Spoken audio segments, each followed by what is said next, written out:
इनकलाबी के साथ मैं हूं शाहिद नज़ीर चौधरी। दोस्तों, हमने पाकिस्तान के सबसे बड़े विलन मज़र शाह की ज़िंदगी के हवाले से पहले भी कुछ वीडियोस में उनकी ज़िंदगी के कई वाक़यात आपके सामने रखे हैं। उनकी ज़िंदगी का एक ऐसा वाक़या आपके सामने रखना चाहता हूं कि ताकि आपको पता चले कि मज़र शाह की ज़िंदगी का एक रूप ये भी था, एक रूप जो सबको मालूम था कि उनके दौर में मज़र शाही जाम उस दौर में चला करता था। उस दौर के जितने भी अदाकार हुआ करते थे निचले दर्जे के, सेकंड क्लास के ख़ास तौर, और जितने भी कॉमेडियन ज़्यादातर हुआ करते थे, उनके मज़र शाही जाम के तुफ़ैल उनके साथ रहा करते थे। उसी के लालच में उनके साथ उनकी दोस्तियाँ भी हुआ करती थी। मज़र शाह का किस्सा ये था कि उन्हें शुरू में हीरो बनने का शौक़ था। उर्दू फ़िल्मों में आए थे, पंजाबी फ़िल्मों के फिर बड़े मशहूर विलन बन गए, और उनके अंदर एक तड़प मौजूद थी कि वो भी किसी टॉप एक्ट्रेस के साथ हीरो के तौर पर आए। और इस पर उन्होंने कई बार कई एक्ट्रेसेस से कहा, फ़िरदौस से कहा करते थे, और ख़ास तौर पर मसर्रत नज़ीर के साथ भी उन्होंने ये चाहा कि वो हीरो के तौर पर आएँ। फिर उनका एक दिल आया था रानी बेगम पर। रानी बेगम को वो कहा करते थे, राणो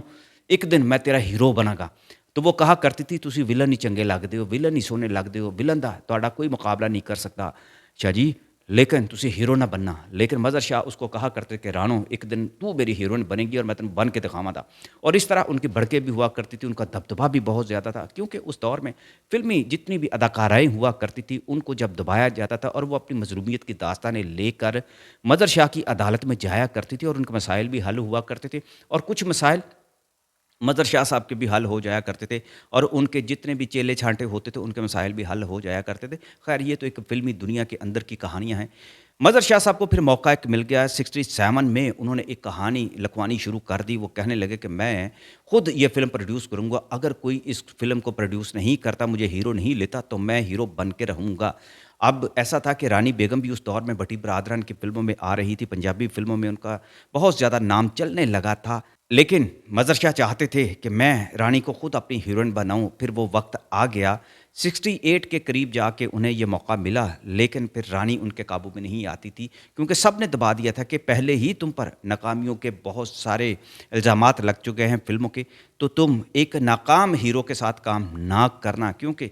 जिसको भी ये पता चला कि मज़र शाह हीरो आ रहे हैं और ख़ुद फ़िल्म बनाने जा रहे हैं, तो उन्होंने रानी को मशवरा दिया, रानी के ख़ास लोगों ने भी मशवरा दिया, और मौका तो फिर आकर रहा। ख़ास तौर पर जब रानी बेगम को फिर हाँ करनी पड़ी, लेकिन हाँ करके भी वो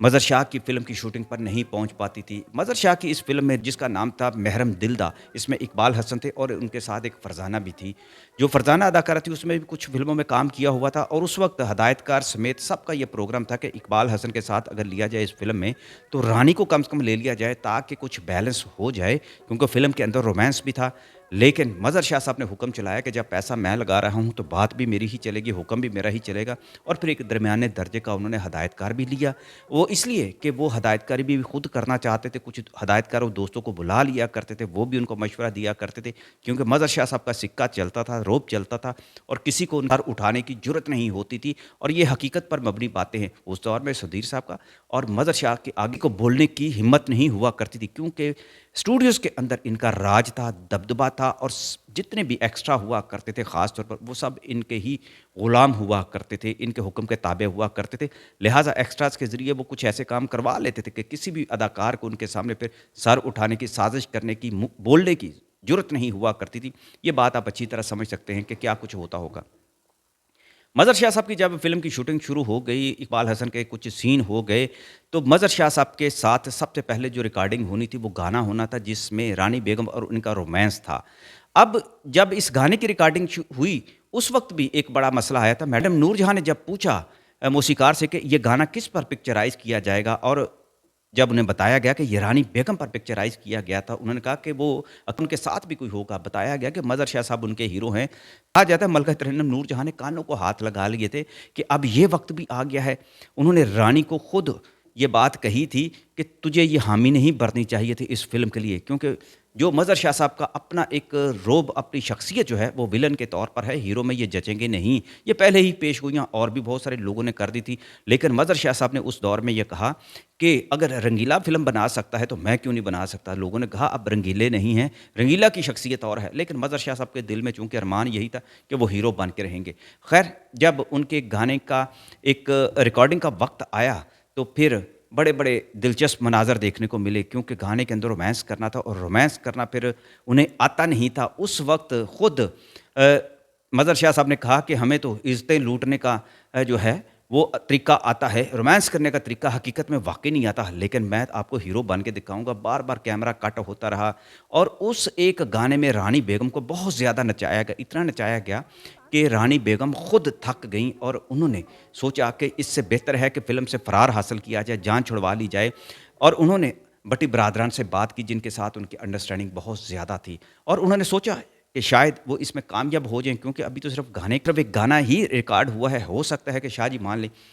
रानी बेगम के साथ जब उनका टाइम था कि अगली जो सीन जो है रिकॉर्ड किए जाएँ तो रानी बेगम नहीं पहुँची और मज़हर शाह साहब को जब ये पता चला तो वो भट्टी बिरादरन की उस फ़िल्म के सेट पर पहुँच गए जहाँ पे रानी एक्टिंग कर रही थी और वहाँ पर जाकर उन्होंने भड़के मारी और उसके बाद कहा जाता है कि वो रानी को एक तरह से मजबूर करके उठा के बल्कि वो लेकर आ गए थे और भट्टी बिरादरन को कहा था कि जब तक अब मेरी फ़िल्म की शूटिंग मुकम्मल नहीं होगी, मैं आपकी फ़िल्म की शूटिंग नहीं होने दूँगा। भट्टी बिरादरन बड़े सुलह-जू किस्म के और खुद भी बड़े बाअसर लोग थे, लेकिन समझदार लोग थे। उन्होंने रानी को भी समझाने की कोशिश की, लेकिन रानी एक बहुत अच्छी बड़ी नफ़ीस अदाकारा रही हैं, लेकिन उस वक़्त उनकी भी अना और ज़िद जो थी, वो भी उभर आई कि जिस तरीके से उन्हें सेट से लाया गया था, तो उसके बाद उन्होंने इनकार कर दिया। लेकिन ये बात बयान की जाती कि मज़हर शाह साहब ने इससे हद से बढ़कर रानी के साथ कुछ बदसलूकी की थी और एक तरह से उनको ब्लैकमेल किया गया था, जिसके बाद रानी बेगम मजबूर हो गई थी मज़हर शाह के साथ इस फ़िल्म में हीरोइन के तौर पर काम करने पर। लेकिन इसमें फिर अगले कई ऐसे गाने थे जिनमें मज़हर शाह साहब जिसमें उनको रोमांस करने का मौका नहीं दिया गया था और रानी बेगम को सोलो ही वो गाने रोमांटिक अंदाज में जो रिकॉर्ड उन पर किए गए थे और ये भी एक अंदाज था कि हीरोइन जो है वो अपने हीरो के विछोड़े में गाने गाती है या उसकी तड़प में गाने गाती है, ये भी एक तरीका अख्तियार किया गया था। लेकिन मज़हर शाह साहब ने अपनी ज़िद पूरी कर ली और ये फ़िल्म ने भी फिर अपनी ज़िद पूरी कर ली। जब इसकी नुमाइश की गई तो लोगों ने कुर्सियाँ तोड़ मज़हर शाह को इस रूप में देखकर और ये फ़िल्म पूरी तरह नाकाम हो गई थी, जिसके बाद मज़हर शाह साहब ने खुद अपने कानों को हाथ लगा लिया और कहा था, जिसका काम उसी को साजे। लेकिन इसका नुकसान ये हुआ था कि मज़हर शाह ने जो रानी के साथ रवैया अख्तियार किया था, उससे बहुत सारे लोगों के कान खड़े हो गए, पूरी इंडस्ट्री के बल्कि कान खड़े हो गए और फिर आहिस्ता-आहिस्ता उन्हें फ़िल्मों से निकाला जाने लगा और उनकी जगह दूसरे अदाकारों ने फिर ले ली थी और मज़हर शाह को भी मालूम था कि अब उनकी मार्केट हकीकत में जो है डाउन हो गई है क्योंकि उनका ये रवैया जो था खुद कई अदाकाराओं ने डायरेक्टर्स के कानों के अंदर ये बातें डाल दी थी कि मदर शाह को बेहतर है कि इनकी जगह कोई किसी और को अब लिया जाए, किसी और विलन को मौका दिया जाए और उसकी जगह फिर कई और नए विलन आगे थे और मदर शाह का ज़वाल शुरू हो गया था। कहा जाता है कि उनके ज़वाल के पीछे रानी के साथ की गई ये बदसलूकी थी।